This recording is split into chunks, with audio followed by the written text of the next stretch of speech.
So today I'm going to make that famous viral chocolate called Dubai chocolate, and I prepare special ingredients, which is Catafi,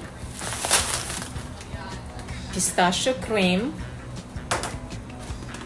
sugar-free chocolate, but I'm going to make it my own way. So let's see what is all the fuss about it. Why is it so delicious? If indeed it's so delicious, and I'll show you how I make it. To make my magical chocolate, I'm going to melt raw cacao butter, 3 tablespoons.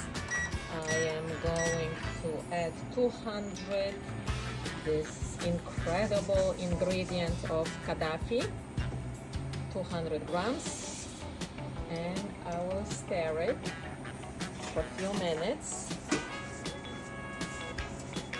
until it gets all moist, and add some pistachio cream. It's getting nice brownish color, a little golden. Still a few more minutes. Now we're going to add some pistachio cream, which is absolutely delicious.